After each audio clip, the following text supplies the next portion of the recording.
ਰੋਜ਼ਾਨਾ ਲੋਕ ਨਾਥ ਟੀਵੀ ਦਾ special programme ਖਬਰ ਸਵੇਰ ਦੇਖ ਰਹੇ ਹੋ ਤੁਸੀਂ। ਮੈਂ ਹਾਂ ਸੁਖਵਿੰਦਰ ਸਿੰਘ ਸਿੱਧੂ। ਪ੍ਰੋਗਰਾਮ ਦੇ ਵਿੱਚ ਲੈ ਕੇ ਹਾਜ਼ਰ ਹਾਂ ਪੰਜਾਬ ਦੀ ਸਿਆਸਤ ਸਮੇਤ ਭਾਰਤ ਦੀ ਸਿਆਸਤ ਦੀਆਂ ਵੱਖ-ਵੱਖ ਖਬਰਾਂ ਤੇ ਜਿਹੜੀਆਂ ਤੇ ਅਸੀਂ ਗੱਲਬਾਤ ਕਰਨ ਜਾ ਰਹੇ ਹਾਂ ਉਹ ਇਸ ਪ੍ਰਕਾਰ ਨੇ ਕਿ ਕਾਂਗਰਸ ਦੀ ਜਿਹੜੀ ਦੂਜੀ 31 ਉਮੀਦਵਾਰਾਂ ਦੀ ਲਿਸਟ ਜਿਹੜੀ ਵਿਧਾਨ ਸਭਾ ਚੋਣਾਂ ਦੇ ਮੱਦੇਨਜ਼ਰ ਆਉਣੀ ਸੀ ਉਹ ਲਟਕ ਗਈ ਹੈ। ਕਿਉਂ ਲਟਕੀ ਹੈ, ਕਿਹੜੀ ਟਿਕਟ ਤੇ ਪੇਚ ਫਸਿਆ ਹੋਇਆ ਹੈ, ਇਸ ਤੇ ਗੱਲਬਾਤ ਕਰਾਂਗੇ ਤੇ ਨਾਲ ਹੀ ਨਾਲ ਤੁਹਾਨੂੰ ਇਹ ਵੀ ਦੱਸਣ ਦੀ ਕੋਸ਼ਿਸ਼ ਕਰਾਂਗੇ ਕਿ ਕਿਹੜੇ ਵਿਧਾਇਕ ਦੀ ਟਿਕਟ ਜਿਹੜੀ ਆ ਉਹ ਕੱਟੀ ਜਾ ਰਹੀ ਹੈ। ਉੱਥੇ ਹੀ ਗੱਲਬਾਤ ਕਰਾਂਗੇ ਕਿ ਨਵਜੋਤ ਸਿੰਘ ਸਿੱਧੂ ਖੁਦ ਮੁਸੀਬਤ 'ਚ ਫਸ ਗਏ ਨੇ, ਕਿਉਂ ਮੁਸੀਬਤ 'ਚ ਫਸੇ ਨੇ, ਉਸ ਤੇ ਗੱਲਬਾਤ ਕਰਾਂਗੇ। ਨਾਲ ਹੀ ਨਾਲ ਗੱਲਬਾਤ ਕਰਾਂਗੇ ਕਿ ਚਰਨਜੀਤ ਸਿੰਘ ਚੰਨੀ ਵੀ ਮੁਸੀਬਤ ਦੇ ਵਿੱਚ ਘਿਰੇ ਹੋਏ ਨੇ ਤੇ ਨਾਲ ਹੀ ਨਾਲ ਚਰਨਜੀਤ ਸਿੰਘ ਚੰਨੀ ਉਸ ਮੁਸੀਬਤ 'ਚੋਂ ਨਿਕਲਣ ਦੇ ਲਈ ਹੱਥ ਪੱਲੇ ਮਾਰ ਰਹੇ ਨੇ। ਕੀ ਕੁਝ ਕਹਿ ਰਹੇ ਨੇ ਚਰਨਜੀਤ ਚੰਨੀ, ਉਹ ਤੇ ਗੱਲਬਾਤ ਕਰਾਂਗੇ। ਨਾਲ ਨਾਲ ਗੱਲਬਾਤ ਕਰਾਂਗੇ ਕਿ 60% ਵਿਧਾਇਕਾਂ ਦੇ ਵੱਲੋਂ ਪਾਰਟੀਆਂ ਜਿਹੜੀਆਂ ਉਹ ਬਦਲ ਲਈਆਂ ਗਈਆਂ ਨੇ। ਕਿਹੜੇ ਵਿਧਾਇਕ ਨੇ, ਕਿੱਥੋਂ ਦੇ ਵਿਧਾਇਕ ਨੇ ਤੇ ਕਿਹੜੀ ਪਾਰਟੀ ਦੇ ਵਿਧਾਇਕ ਨੇ, ਇਸ ਤੇ ਗੱਲਬਾਤ ਕਰਾਂਗੇ। ਨਾਲ ਹੀ ਨਾਲ ਗੱਲਬਾਤ ਆਮ ਆਦਮੀ ਪਾਰਟੀ ਨੂੰ ਲੈ ਕੇ ਵੀ ਕਰਾਂਗੇ। ਆਮ ਆਦਮੀ ਪਾਰਟੀ ਜਿਹੜੀ ਹੈ ਉਹ ਹੁਣ ਸਿੱਧੇ ਤੌਰ ਤੇ ਚਰਨਜੀਤ ਸਿੰਘ ਚੰਨੀ ਅਤੇ ਕਾਂਗਰਸ ਸਰਕਾਰ ਨੂੰ ਆੜੇ ਹੱਥੀਂ ਲੈ ਰਹੀ ਹੈ। ਕੀ ਕਹਿ ਰਹੇ ਨੇ, ਕਿਸ ਤਰੀਕੇ ਦੇ ਨਾਲ ਮੁਸ਼ਕਲਾਂ ਵੱਧ ਰਹੀਆਂ ਨੇ ਪੰਜਾਬ ਕਾਂਗਰਸ ਦੀਆਂ, ਪ੍ਰਧਾਨ ਸਿੱਧੂ ਤੇ ਮੁੱਖ ਮੰਤਰੀ ਚਰਨਜੀਤ ਸਿੰਘ ਚੰਨੀ ਦੀਆਂ ਸਾਰੀਆਂ ਖਬਰਾਂ ਤੇ ਵਿਸਤਾਰਪੂਰਵਕ ਚਰਚਾ ਕਰਾਂਗੇ। ਚਰਚਾ ਦੇ ਲਈ ਮੇਰੇ ਨਾਲ ਜੁੜੇ ਹੋਏ ਨੇ ਡਾਕਟਰ ਭੀਮਿੰਦਰ ਸਿੰਘ ਜੀ। ਸਭ ਤੋਂ ਪਹਿਲਾਂ ਸਵਾਗਤ ਕਰਾਂਗੇ ਡਾਕਟਰ ਸਾਹਿਬ, ਸਵਾਗਤ ਹੈ ਪ੍ਰੋਗਰਾਮ ਦੇ ਵਿੱਚ। ਬਹੁਤ ਬਹੁਤ ਸ਼ੁਕਰੀਆ, ਮਿਹਰਬਾਨੀ, ਧੰਨਵਾਦ ਸੁਖਵਿੰਦਰ ਜੀ। ਡਾਕਟਰ ਸਾਹਿਬ, ਸਭ ਤੋਂ ਪਹਿਲਾਂ ਜਿਹੜੀ ਸ਼ੁਰੂਆਤ ਹੈ ਉਹ ਇਸ ਖਬਰ ਤੋਂ ਹੀ ਕਰੀਏ ਕਿ ਜਿਹੜੀ ਕਾਂਗਰਸ ਦੀ ਦੂਜੀ ਲਿਸਟ ਜਿਹੜੀ 31 ਉਮੀਦਵਾਰਾਂ ਦੀ ਆਉਣੀ ਸੀ ਉਹ ਜਿਹੜੀ ਹੈ ਉਹ ਲਟਕ ਗਈ ਹੈ। ਉਹ ਕਿਉਂ ਲਟਕ ਗਈ ਹੈ, ਕਿਹੜੀ ਟਿਕਟ ਤੇ ਜਿਹੜਾ ਪੇਚ ਫਸਿਆ ਹੋਇਆ ਹੈ, ਇਹ ਆਪਾਂ ਆਪਣੇ ਦਰਸ਼ਕਾਂ ਨੂੰ ਜ਼ਰੂਰ ਦੱਸੀਏ ਜੀ।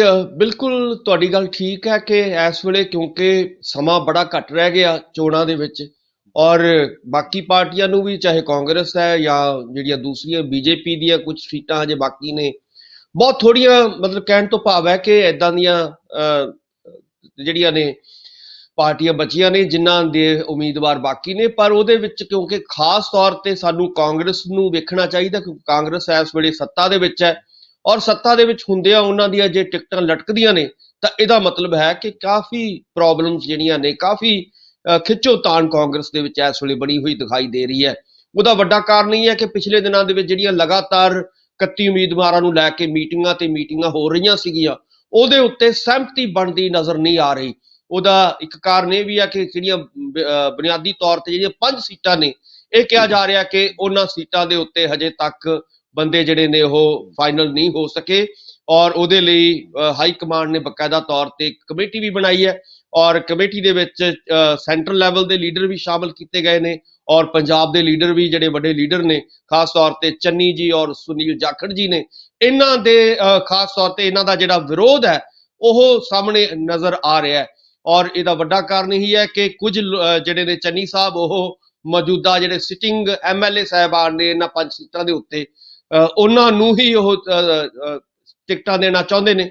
ਪਰ ਸੁਨੀਲ ਜਾਖੜ ਜੀ ਜਿਹੜੇ ਨੇ ਉਹ ਨਵੇਂ ਚਿਹਰਿਆਂ ਨੂੰ ਅੱਗੇ ਲੈ ਕੇ ਆਉਣਾ ਚਾਹੁੰਦੇ ਨੇ, ਔਰ ਇਸੇ ਤਰ੍ਹਾਂ ਦਾ ਜਿਹੜਾ ਹੈਗਾ ਖਿੱਚੋਤਾਣ ਚਲਦਿਆਂ ਇੱਥੋਂ ਤੱਕ ਪਹੁੰਚੀ ਹੈ। ਔਰ ਜੇਕਰ ਇਹ ਲੇਟ ਹੁੰਦੀ ਹੈ ਤਾਂ ਲਾਜ਼ਮੀ ਤੌਰ ਤੇ ਇਹਨਾਂ 31 ਸੀਟਾਂ ਦੇ ਉੱਤੇ ਕਾਫੀ ਨੁਕਸਾਨ ਹੋਣ ਦੀਆਂ ਸੰਭਾਵਨਾਵਾਂ ਨੇ, ਕਿਉਂਕਿ ਆਪਾਂ ਸਾਰੇ ਜਾਣਦੇ ਹਾਂ ਕਿ ਲਗਾਤਾਰ ਬਾਕੀ ਪਾਰਟੀਆਂ ਦੌੜ ਦੇ ਵਿੱਚ ਨੇ, ਔਰ ਲਗਾਤਾਰ ਉਹ ਆਪਣਾ ਦੱਸ ਵੀ ਦਿੰਦੇ ਆ ਕਿ ਇੱਕ ਜਿਹੜੀ ਭੂਆ ਤੋਂ ਸੀਟ ਹੈ ਉਸ ਸੀਟ ਦੇ ਉੱਪਰ ਵੀ ਪੇਜ ਜਿਹੜਾ ਫਸਿਆ ਹੋਇਆ ਹੈ। ਜੋਗਿੰਦਰਪਾਲ ਜਿਹੜੇ ਉੱਥੋਂ ਦੇ ਵਿਧਾਇਕ ਨੇ ਉਹਨਾਂ ਨੂੰ ਚਰਨਜੀਤ ਸਿੰਘ ਚੰਨੀ ਜਿਹੜੇ ਆ ਟਿਕਟ ਦੇਣਾ ਚਾਹੁੰਦੇ ਨੇ ਭੂਆ ਤੋਂ, ਤੇ ਸੁਨੀਲ ਜਾਖੜ ਜਿਹੜੇ ਚਾਹੁੰਦੇ ਨੇ ਕਿ ਉੱਥੋਂ ਨਵੇਂ ਕਿਸੇ ਚਿਹਰੇ ਨੂੰ ਜਗ੍ਹਾ ਮਿਲੇ। ਇਸੇ ਤਰ੍ਹਾਂ ਖੇਮਕਰਨ ਦੇ ਵਿੱਚ ਵੀ ਜਿਹੜੀ ਸਥਿਤੀ ਫਸੀ ਹੋਈ ਹੈ ਸੁਖਪਾਲ ਭੁੱਲਰ ਨੂੰ ਲੈ ਕੇ, ਜਿਹੜੀ ਬਹੁਤ ਸਾਰੇ ਲੋਕ ਚਾਹੁੰਦੇ ਨੇ ਕਿ ਇਹਨਾਂ ਨੂੰ ਟਿਕਟ ਨਾ ਮਿਲੇ, ਤਾਂ ਬਹੁਤ ਸਾਰੇ ਚਿਹਰੇ ਇਹੋ ਜਿਹੇ ਨੇ ਜਿਹੜੇ ਚਾਹੁੰਦੇ ਨੇ ਕਿ ਉਹਨਾਂ ਨੂੰ ਟਿਕਟ ਮਿਲੇ। ਅਜਿਹੀਆਂ ਹੋਰ ਵੀ ਕਈ ਸੀਟਾਂ ਨੇ ਜਿਨ੍ਹਾਂ ਦੇ ਉੱਪਰ ਪੇਚ ਜਿਹੜਾ ਉਹ ਫਸਿਆ ਹੋਇਆ ਜੀ। ਸੁਖਵਿੰਦਰ ਜੀ, ਜਿਹੜੀ ਗੱਲ ਸਮਝਣ ਵਾਲੀ ਹੈ, ਔਰ ਪਿਛਲੀਆਂ ਜਿਹੜੀਆਂ 86 ਸੀਟਾਂ ਕਾਂਗਰਸ ਵੱਲੋਂ ਦਿੱਤੀਆਂ ਗਈਆਂ ਨੇ ਉੱਥੇ ਵੀ ਕਾਫੀ ਜਿਹੜੀਆਂ ਨੇ ਦਿੱਕਤਾਂ ਆਈਆਂ ਸੀਗੀਆਂ। ਉਹਦਾ ਵੱਡਾ ਕਾਰਨ ਇਹ ਸੀਗਾ ਕਿ ਹਾਈ ਕਮਾਂਡ ਤਾਂ ਇਹੀ ਚਾਹੁੰਦੀ ਸੀ, ਖਾਸ ਤੌਰ ਤੇ ਨਵਜੋਤ ਸਿੰਘ ਸਿੱਧੂ ਇਹ ਚਾਹੁੰਦੇ ਸੀਗੇ ਕਿ ਨਵੇਂ ਚਿਹਰੇ ਵੀ ਜਿਹੜੇ ਨੇ ਉਹ ਵੱਧ ਤੋਂ ਵੱਧ ਲਿਆਂਦੇ ਜਾਣ, ਕਿਉਂਕਿ ਪਿਛਲਾ ਜੋ 5 ਸਾਲਾਂ ਦਾ ਕਾਰਜਕਾਲ ਰਿਹਾ ਹੈ ਕਾਂਗਰਸ ਦਾ, ਉਹ ਕੋਈ ਇਸ ਤਰ੍ਹਾਂ ਦਾ ਕਾਰਜਕਾਲ ਨਹੀਂ ਰਿਹਾ ਜਿਹਦੇ ਤੋਂ ਆਪਾਂ ਕਹਿ ਸਕੀਏ ਕਿ ਪੰਜਾਬ ਦੇ ਲੋਕ ਉਹਦੇ ਤੋਂ ਸੰਤੁਸ਼ਟ ਨੇ, ਉਹਦੇ ਤੋਂ ਖੁਸ਼ ਨੇ ਬਿਲਕੁਲ ਔਰ ਇਹਨਾਂ ਨੂੰ ਦੁਬਾਰਾ ਲੈ ਕੇ ਆਉਣਗੇ। ਆਪਾਂ ਸਾਰੇ ਜਾਣਦੇ ਹਾਂ ਕਿ ਵੱਡੇ ਵੱਡੇ ਵਾਅਦੇ ਕਰਕੇ ਕੈਪਟਨ ਸਾਹਿਬ ਆਏ ਸੀਗੇ, ਪਰ ਉਹ ਵਾਅਦੇ ਕਿਤੇ ਨਾ ਕਿਤੇ ਪੂਰੇ ਹੁੰਦੇ ਨਜ਼ਰ ਨਹੀਂ ਆਏ ਔਰ ਉਹਦੇ ਵਿੱਚ ਪੰਜਾਬ ਦੇ ਲੋਕਾਂ ਨੂੰ ਵੀ ਨਿਰਾਸ਼ਾ ਹੋਈ ਔਰ ਉਹਨਾਂ ਦੇ ਆਪਣੇ ਉਮੀਦਵਾਰਾਂ ਨੂੰ ਵੀ ਨਿਰਾਸ਼ਾ ਹੋਈ ਸੀ। ਉਸ ਵੇਲੇ ਆਪਾਂ ਸਾਰੇ ਜਾਣਦੇ ਹਾਂ ਕਿ ਜਿਹਦੇ ਵਿੱਚੋਂ ਕੈਪਟਨ ਸਾਹਿਬ ਦਾ ਅਸਤੀਫਾ ਨਿਕਲ ਕੇ ਸਾਹਮਣੇ ਆਇਆ ਸੀਗਾ। ਸੋ ਕਹਿਣ ਦਾ ਮਤਲਬ ਹੈ ਕਿ ਹਾਈ ਕਮਾਂਡ ਨੂੰ ਵੀ ਇਹ ਚਾਹੀਦਾ ਸੀਗਾ ਕਿ 86 ਸੀਟਾਂ, ਕਿਉਂਕਿ ਉਹਨਾਂ ਨੂੰ ਲੱਗਦਾ ਸੀਗਾ ਕਿ ਜੇ ਅਸੀਂ ਵਿਰੋਧ ਸਹੇੜਾਂਗੇ ਤਾਂ ਲਾਜ਼ਮੀ ਤੌਰ ਤੇ ਉਹ ਜਿਹੜੇ ਵਿਰੋਧੀ ਜਿਹੜੇ ਉਮੀਦਵਾਰ ਬਣਨਗੇ ਉਹ ਕਿਤੇ ਕੈਪਟਨ ਸਾਹਿਬ ਦੀ ਪਾਰਟੀ ਦੇ ਵਿੱਚ ਸ਼ਾਮਲ ਨਾ ਹੋ ਜਾਣ ਜਾਂ ਬੀਜੇਪੀ ਦੇ ਵਿੱਚ ਨਾ ਚਲੇ ਜਾਣ। ਸੋ ਇੱਕ ਕਿਸਮ ਦਾ ਡਰ ਸੀਗਾ, ਇੱਕ ਕਿਸਮ ਦਾ ਪ੍ਰੈਸ਼ਰ ਹਾਈ ਕਮਾਂਡ ਦੇ ਉੱਤੇ ਜਾਂ ਕਾਂਗਰਸ ਦੇ ਉੱਤੇ ਸੀਗਾ, ਜਿਹਦੇ ਕਰਕੇ ਲਗਭਗ ਉਹੀ ਜਿਹੜੇ ਸਿਟਿੰਗ ਐਮਐਲਏ ਨੇ ਜਾਂ ਜਿਨ੍ਹਾਂ ਦੇ ਉੱਤੇ ਕਿਸੇ ਨਾ ਕਿਸੇ ਵੇਲੇ ਦੋਸ਼ ਲੱਗਦੇ ਸੀਗੇ, ਚਾਹੇ ਉਹ ਮਾਈਨਿੰਗ ਮਾਫੀਆ ਨੂੰ ਲੈ ਕੇ ਦੋਸ਼ ਲੱਗੇ ਹੋਣ, ਚਾਹੇ ਲੀਕਰ ਮਾਫੀਆ ਨੂੰ ਲੈ ਕੇ ਦੋਸ਼ ਲੱਗੇ ਹੋਣ ਜਾਂ ਹੋਰ ਜਿਹੜੇ ਵੱਡੇ ਵੱਡੇ ਦੋਸ਼ ਪਿਛਲੇ 5 ਸਾਲਾਂ ਦੇ ਵਿੱਚ ਲੱਗਦੇ ਰਹੇ ਸੀਗੇ ਔਰ ਉਹਨਾਂ ਦੀਆਂ ਫਾਈਲਾਂ ਬਣ ਚੁੱਕੀਆਂ ਸੀ, ਕੇਸ ਬਣ ਚੁੱਕੇ ਸੀ, FIR ਦਰਜ ਹੋ ਚੁੱਕੀਆਂ ਸੀਗੀਆਂ।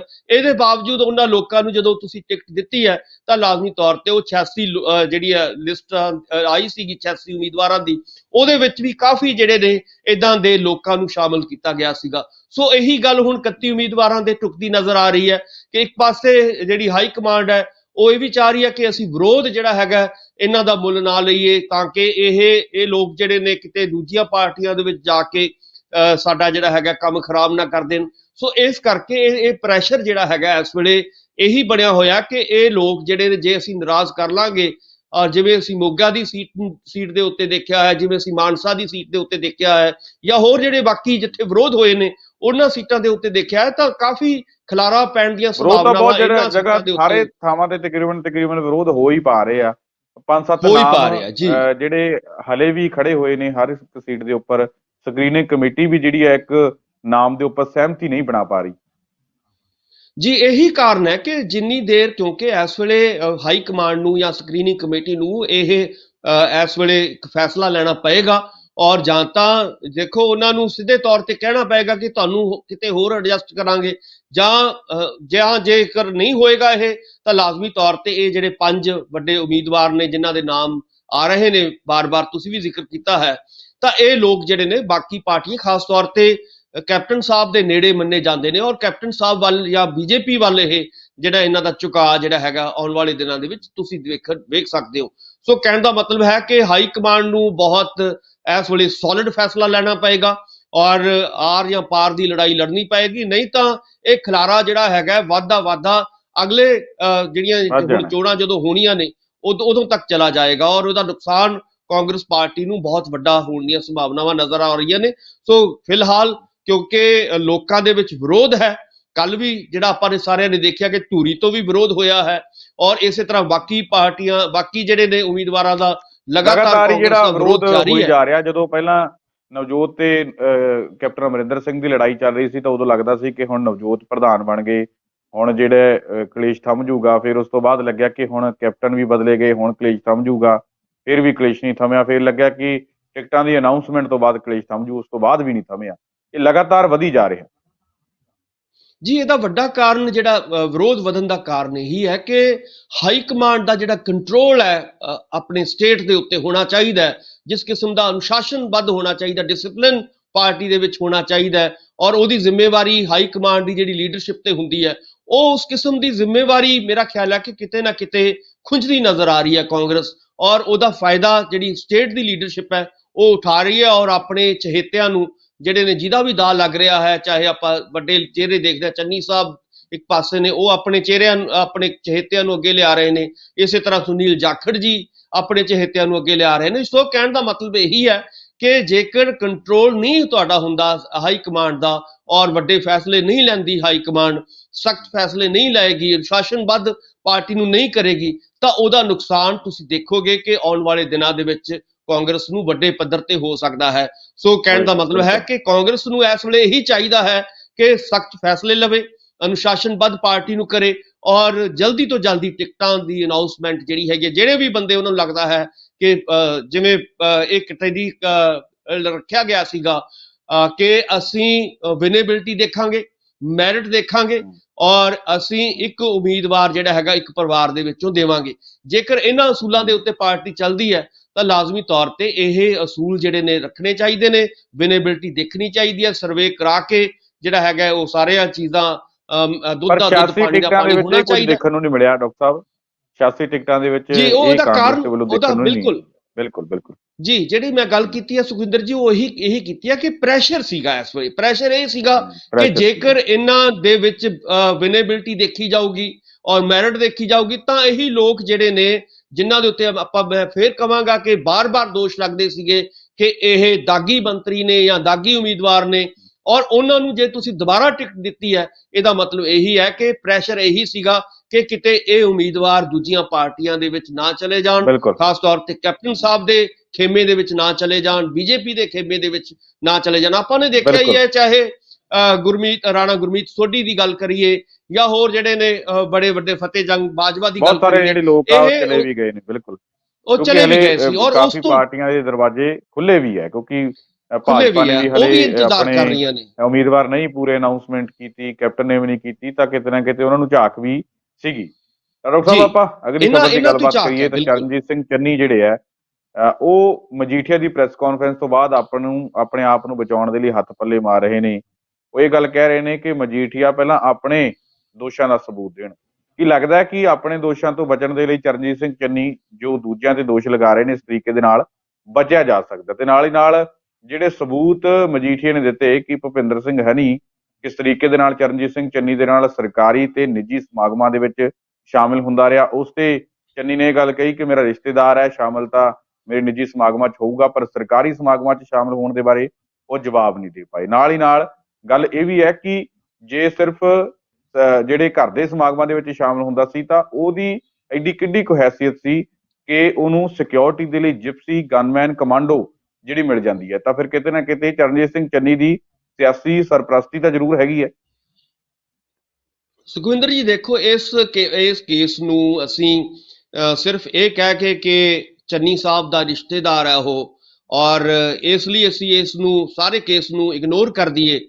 ਇਸ ਕੇਸ ਨੂੰ ਸਮਝਣ ਦੇ ਲਈ ਸਾਨੂੰ ਪਿਛਲੇ 15 ਸਾਲ ਦਾ ਜਿਹੜਾ ਪੋਲੀਟੀਕਲ ਇਤਿਹਾਸ ਹੈ, ਹਿਸਟਰੀ ਹੈ, ਔਰ ਜਿਹਦੇ ਵਿੱਚ ਬਹੁਤ ਵੱਡੇ ਦੋਸ਼ ਲੱਗਦੇ ਆ ਰਹੇ ਨੇ, ਖਾਸ ਤੌਰ ਤੇ ਲੀਕਰ ਮਾਫੀਆ ਔਰ ਸੈਂਡ ਮਾਫੀਆ।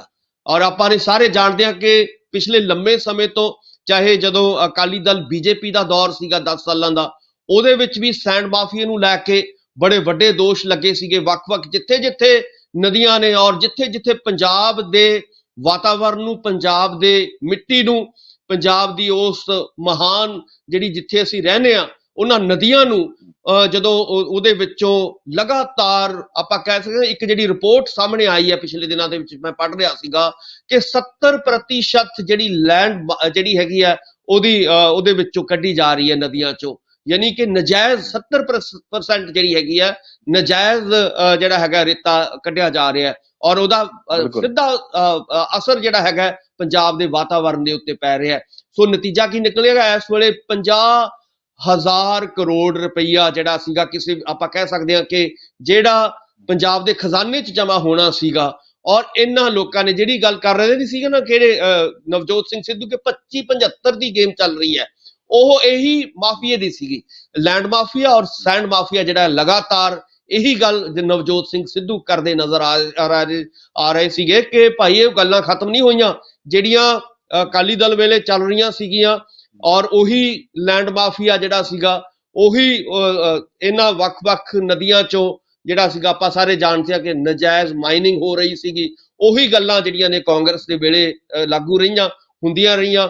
ਔਰ ਇਹਦੇ ਲਈ ਜ਼ਿੰਮੇਵਾਰ ਕੌਣ ਹੈ? ਸਵਾਲ ਪੰਜਾਬ ਦੇ ਲੋਕ ਇਹ ਪੁੱਛਣਾ ਚਾਹੁੰਦੇ ਨੇ ਕਿ ਸਾਡੀਆਂ ਨਦੀਆਂ ਚੋਂ, ਜਿੰਨਾ ਕਰਕੇ ਪੰਜਾਬ ਦਾ ਨਾਮ ਬਣਿਆ, 5 ਆਬ ਦੀ ਧਰਤੀ, 5 ਨਦੀਆਂ ਦੀ ਧਰਤੀ ਅਸੀਂ ਕਹਿੰਦੇ ਹਾਂ। 5 ਨਦੀਆਂ ਦਾ ਮਤਲਬ ਇਹੀ ਸੀਗਾ ਕਿ ਸਾਡੀਆਂ ਨਦੀਆਂ ਦੇ ਵਿੱਚੋਂ ਪਾਣੀ ਆਏਗਾ। ਔਰ ਬਿਲਕੁਲ ਡਾਕਟਰ ਸਾਹਿਬ, ਤੁਹਾਡੀ ਬਿਲਕੁਲ ਗੱਲ ਠੀਕ ਹੈ।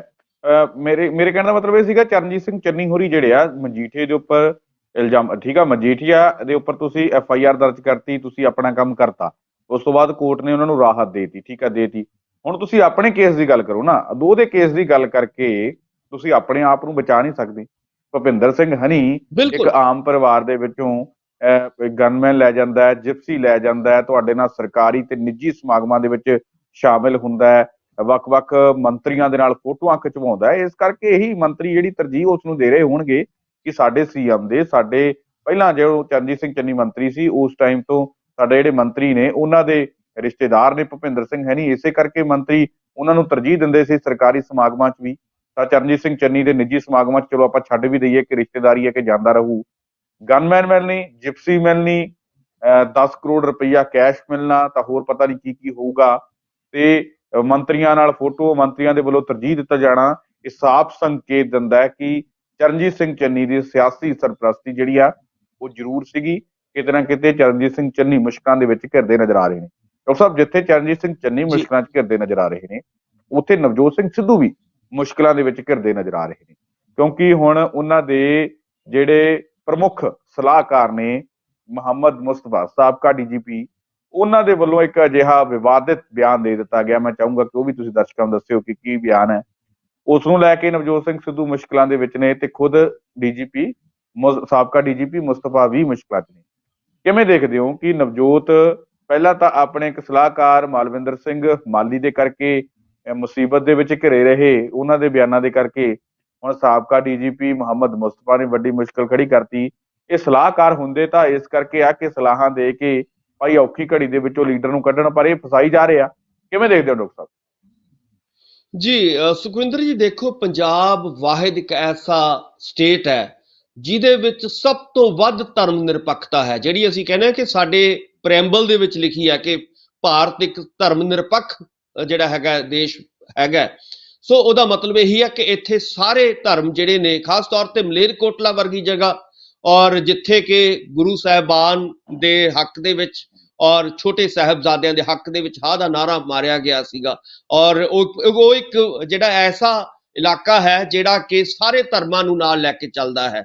ਔਰ ਉੱਥੇ ਇਦਾਂ ਦੀ ਗੱਲ ਹੋਣੀ ਜਿਵੇਂ ਤੁਸੀਂ ਕਹਿ ਰਹੇ ਹੋ ਕਿ ਮੁਹੰਮਦ ਮੁਸਤਫਾ ਵਰਗਾ ਬੰਦਾ ਇਦਾਂ ਦੇ ਬਿਆਨ ਦੇਵੇ ਔਰ ਪੰਜਾਬ ਦਾ ਮਾਹੌਲ ਖਰਾਬ ਕਰਨ ਦੀ ਜਦੋਂ ਕੋਸ਼ਿਸ਼ ਹੋਏਗੀ ਤਾਂ ਲਾਜ਼ਮੀ ਤੌਰ ਤੇ ਵੱਡੇ ਸਵਾਲ ਜਿਹੜੇ ਨੇ ਇਕੱਲੇ ਮੁਸਤਫਾ ਉੱਤੇ ਨਹੀਂ ਉੱਠ ਰਹੇ ਇਸ ਵੇਲੇ, ਜਿਵੇਂ ਤੁਸੀਂ ਵੀ ਗੱਲ ਕੀਤੀ ਹੈ, ਉਹ ਕਾਂਗਰਸ ਦੇ ਉੱਤੇ ਵੀ ਉੱਠ ਰਹੇ ਨੇ ਔਰ ਉਹ ਖਾਸ ਤੌਰ ਤੇ ਨਵਜੋਤ ਸਿੰਘ ਸਿੱਧੂ ਦੇ ਉੱਤੇ ਵੀ ਉੱਠ ਰਹੇ ਨੇ। ਸਾਰੇ ਜਿਹੜੀਆਂ ਵੱਖ-ਵੱਖ ਵਿਰੋਧੀ ਪਾਰਟੀਆਂ ਨੇ, ਚਾਹੇ ਆਮ ਆਦਮੀ ਪਾਰਟੀ ਹੋਵੇ, ਚਾਹੇ ਬੀਜੇਪੀ ਹੋਵੇ, ਲਗਾਤਾਰ ਕੱਲ ਤੋਂ ਉਹਨਾਂ ਦੇ ਪਿੱਛੇ ਪਈ ਹੋਈ ਹੈ ਔਰ ਆਪਣੇ ਵੱਡੇ ਸਵਾਲ ਜਿਹੜੇ ਨੇ ਉਹ ਚੁੱਕ ਰਹੀ ਹੈ। ਇਹਦਾ ਮਤਲਬ ਇਹੀ ਹੈ ਕਿ ਮੁਹੰਮਦ ਮੁਸਤਫਾ ਜੀ ਨੂੰ ਸਾਡੇ ਜਿਹੜਾ ਪੰਜਾਬ ਦਾ ਜਿਹੜਾ ਸਮਾਜਿਕ ਤਾਣਾ ਬਾਣਾ ਹੈ ਉਹਦੇ ਬਾਰੇ ਨਹੀਂ ਪਤਾ। ਪੰਜਾਬ ਦੇ ਲੋਕ ਕਦੇ ਵੀ ਨਾ ਹਿੰਦੂ ਸਿੱਖ ਜਾਂ ਹਿੰਦੂ ਮੁਸਲਮਾਨ ਕਰਨ ਦੀ ਕੋਸ਼ਿਸ਼ ਜਿਹੜੀਆਂ ਸਰਕਾਰਾਂ ਕਰਦੀਆਂ ਰਹੀਆਂ ਨੇ ਹੁਣ ਤੱਕ, ਔਰ ਆਪਾਂ ਨੂੰ ਸਾਰਿਆਂ ਨੂੰ ਪਤਾ ਹੈ ਕਿ ਪੰਜਾਬ ਨੇ ਲਗਾਤਾਰ 15 ਸਾਲ ਉਹ ਅੱਤਵਾਦ ਦਾ, ਖਾੜਕੂਵਾਦ ਦਾ ਦੌਰ ਹੰਢਾਇਆ ਹੈ, ਆਪਣੇ ਪਿੰਡੇ ਤੇ ਹੰਢਾਇਆ ਹੈ। ਔਰ ਇਸ ਵੇਲੇ ਪੰਜਾਬ ਦੇ ਲੋਕ ਨਹੀਂ ਜਾਣਾ ਚਾਹੁੰਦੇ ਉਸ ਤਰ੍ਹਾਂ ਦੀ ਰਾਜਨੀਤੀ ਦੇ ਵਿੱਚ ਕਿ ਜਿਹੜੀ ਧਰਮਾਂ ਦੇ ਨਾਂ ਤੇ ਵੰਡ ਕੇ ਲੋਕਾਂ ਦੀਆਂ ਵੋਟਾਂ ਲਵੇ। ਸੋ ਇਸ ਕਰਕੇ ਬਹੁਤ ਹੀ ਘਿਨਾਉਣਾ ਬਿਆਨ ਹੈ ਔਰ ਬਹੁਤ ਹੀ ਇੱਕ ਨਿੰਦਣਯੋਗ ਬਿਆਨ ਆਪਾਂ ਕਹਿ ਸਕਦੇ ਹਾਂ ਕਿ ਇਹਨਾਂ ਕਾਂਗਰਸ ਦੇ ਲੀਡਰਾਂ ਦਾ ਆਇਆ ਹੈ। ਔਰ ਮੈਨੂੰ ਇਹ ਲੱਗਦਾ ਹੈ ਕਿ ਹਾਈ ਕਮਾਂਡ ਨੂੰ, ਕਾਂਗਰਸ ਦੀ ਨੂੰ, ਇਹ ਸਾਰੀਆਂ ਚੀਜ਼ਾਂ ਕੰਟਰੋਲ ਕਰਨੀਆਂ ਚਾਹੀਦੀਆਂ ਨੇ। ਜਿਹੜੀ ਕਾਂਗਰਸ ਕਹਿੰਦੀ ਹੈ ਕਿ ਅਸੀਂ ਇੱਕ ਉਦਾਰਵਾਦੀ ਰਾਜਨੀਤੀ ਕਰਦੇ ਹਾਂ, ਇੱਕ ਗਾਂਧੀ ਦੇ ਨਾਂ ਦੇ ਉੱਤੇ ਅਸੀਂ ਜਿਹੜੀ ਹੈਗੀ ਆ ਚੋਣਾਂ, ਉਹਨਾਂ ਦੀ ਵਿਚਾਰਧਾਰਾ ਦੇ ਉੱਤੇ ਚੋਣਾਂ ਲੜਦੇ ਹਾਂ। ਸੋ ਕਹਿਣ ਦਾ ਮਤਲਬ ਹੈ ਕਿ ਗਾਂਧੀ ਜੀ ਨੇ ਤਾਂ ਕਦੇ ਵੀ ਨਹੀਂ ਸੀ ਸੋਚਿਆ, ਗਾਂਧੀ ਜੀ ਦੀ ਵਿਚਾਰਧਾਰਾ ਤਾਂ ਇਹੀ ਸੀਗੀ ਕਿ ਭਾਈ ਜਿਹੜੀਆਂ ਕਿਸੇ ਵੇਲੇ ਅੰਗਰੇਜ਼ ਹਕੂਮਤ ਡਿਵਾਈਡ ਐਂਡ ਰੂਲ ਦੀ ਰਾਜਨੀਤੀ ਕਰ ਰਹੀ ਸੀਗੀ ਔਰ ਪੰਜਾਬ ਦੇ ਵਿੱਚ ਔਰ ਖਾਸ ਤੌਰ ਤੇ ਬੰਗਾਲ ਦੇ ਵਿੱਚ ਉਹਨਾਂ ਨੇ ਦੋ ਫਾੜ ਪਾ ਕੇ ਜਿਹੜੇ ਹੈਗੇ ਦੰਗੇ ਕਰਵਾਏ ਸੀਗੇ, ਉਹ ਤਾਂ ਉਹਨਾਂ ਦੇ ਹੱਕ, ਕਿੰਨਾ ਕੁ ਨੁਕਸਾਨ ਜਿਹੜਾ ਇਸ ਚੀਜ਼ ਦਾ ਹੋਊਗਾ ਨਵਜੋਤ ਸਿੰਘ ਸਿੱਧੂ ਨੂੰ, ਕਾਂਗਰਸ ਪਾਰਟੀ ਨੂੰ, ਜੇ ਵਿਰੋਧੀ ਇਸ ਚੀਜ਼ ਨੂੰ ਮੁੱਦਾ ਬਣਾ ਲੈਂਦੇ ਨੇ?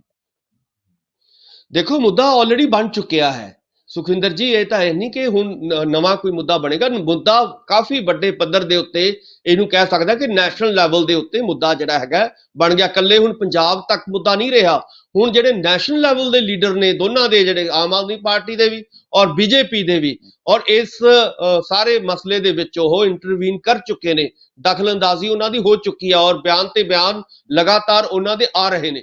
ਸੋ ਕਹਿਣ ਦਾ ਮਤਲਬ ਹੈ ਕਿ ਇਹ ਮੁੱਦਾ ਜਿਹੜਾ ਹੈਗਾ ਇੱਕ ਨੈਸ਼ਨਲ ਲੈਵਲ ਦਾ ਮੁੱਦਾ ਬਣ ਚੁੱਕਿਆ ਹੈ, ਕਿਉਂਕਿ ਵਿਰੋਧੀ ਧਿਰਾਂ ਹੀ ਚਾਹੁੰਦੀਆਂ ਸੀਗੀਆਂ ਕਿ ਕਿਤੇ ਨਾ ਕਿਤੇ ਕਾਂਗਰਸ ਗਲਤੀ ਕਰੇ ਔਰ ਉਹਦਾ ਸਾਨੂੰ ਜਿਹੜਾ ਹੈਗਾ ਫਾਇਦਾ ਹੋਵੇ। ਸੋ ਹੁਣ ਮੈਂ ਕਹਿਣ ਦਾ ਮਤਲਬ ਹੈ ਕਿ ਇਹਨਾਂ ਸਾਰੇ ਬਿਆਨਾਂ ਦਾ ਇਹ ਨਹੀਂ ਕਿ ਕਾਂਗਰਸ ਨੂੰ ਫਾਇਦਾ ਹੋਏਗਾ, ਕਾਂਗਰਸ ਨੂੰ ਵੱਡਾ ਨੁਕਸਾਨ ਹੋਣ ਦੀਆਂ ਸੰਭਾਵਨਾਵਾਂ ਨਜ਼ਰ ਆ ਰਹੀਆਂ ਨੇ। ਮਲੇਰਕੋਟਲੇ ਦੇ ਵਿੱਚ ਵੀ ਨੁਕਸਾਨ ਹੋਏਗਾ ਔਰ ਇਹਦੇ ਆਲੇ ਦੁਆਲੇ ਵੀ ਖਾਸ ਤੌਰ ਤੇ ਪੰਜਾਬ ਦੇ ਵਿੱਚ ਵੀ ਜਿਹੜਾ ਹੈਗਾ ਨੁਕਸਾਨ ਹੋਣ ਦੀਆਂ ਸੰਭਾਵਨਾਵਾਂ ਨਜ਼ਰ ਆ ਰਹੀਆਂ ਨੇ। ਔਰ ਨਵਜੋਤ ਸਿੰਘ ਸਿੱਧੂ ਨੂੰ ਵੀ ਚਾਹੀਦਾ ਹੈ ਕਿ ਇਦਾਂ ਦੇ ਜਿਹੜੇ ਉਹਨਾਂ ਦੇ ਖਾਸ ਬੰਦੇ ਨੇ ਉਹਨਾਂ ਨੂੰ ਜਿਹੜਾ ਹੈਗਾ ਉਹਨਾਂ ਨੂੰ ਕੰਟਰੋਲ ਕਰਨ ਦੀ ਕੋਸ਼ਿਸ਼ ਕਰਨੀ ਚਾਹੀਦੀ ਹੈ। ਪੰਜਾਬ ਦੇ ਵਿੱਚ ਪੰਜਾਬ ਦੇ ਵਿੱਚ ਇਦਾਂ ਦੀ ਰਾਜਨੀਤੀ ਕਦੇ ਵੀ ਜਿਹੜੀ ਹੈਗੀ ਧਰਮ ਦੇ ਨਾਂ ਦੇ ਉੱਤੇ, ਜਾਤਾਂ ਦੇ ਨਾਂ ਦੇ ਉੱਤੇ ਇਸ ਤਰ੍ਹਾਂ ਦੀ ਜਿਹੜੀ ਹੈਗੀ ਪੋਲਰਾਈਜੇਸ਼ਨ ਉਹ ਕਰਨ ਦੀ ਕੋਸ਼ਿਸ਼ ਕਦੇ ਵੀ ਨਹੀਂ ਹੋ ਸਕੀ। ਸੋ ਇਸ ਕਰਕੇ ਇਹਦੇ ਤੋਂ ਬਚਣ ਦੀ ਲੋੜ ਹੈ ਸੁਖਵਿੰਦਰ ਜੀ। ਬਿਲਕੁਲ।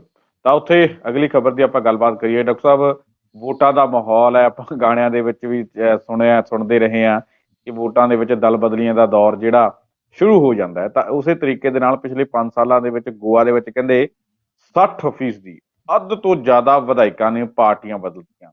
ਪੰਜਾਬ ਦੇ ਵਿੱਚ ਵੀ ਆਪਾਂ ਦੇਖ ਰਹੇ ਹਾਂ ਕਿ ਇੱਕ ਦਿਨ ਦੇ ਵਿੱਚ 2-2 3-3 ਪਾਰਟੀਆਂ, ਇੱਕ ਲੀਡਰ ਜਿਹੜਾ ਉਹ ਬਦਲੇ ਹੈ ਕਿ ਸ਼ਾਮ ਨੂੰ ਸਵੇਰ ਨੂੰ ਕਿਸੇ ਹੋਰ ਪਾਰਟੀ 'ਚ ਹੁੰਦਾ, ਦੁਪਹਿਰ ਨੂੰ ਹੋਰ 'ਚ ਤੇ ਸ਼ਾਮ ਨੂੰ ਕਿਸੇ ਹੋਰ 'ਚ ਚਲੇ ਜਾਂਦਾ। ਤੇ ਕਿਤੇ ਇੱਕ ਪਾਰਟੀ 'ਚ ਸ਼ਾਮਲ ਹੋ ਕੇ 2-4 ਦਿਨ ਉਹਦੇ ਵਿੱਚ ਗੁਜ਼ਾਰਨ ਤੋਂ ਬਾਅਦ ਫਿਰ ਵਾਪਸੀ ਕਰ ਲੈਂਦੇ ਨੇ ਜਾਂ ਉਸ ਤੋਂ ਅੱਗੇ ਵਾਲੀ ਪਾਰਟੀ ਦੇ ਵਿੱਚ ਲੰਘ ਜਾਂਦੇ ਨੇ।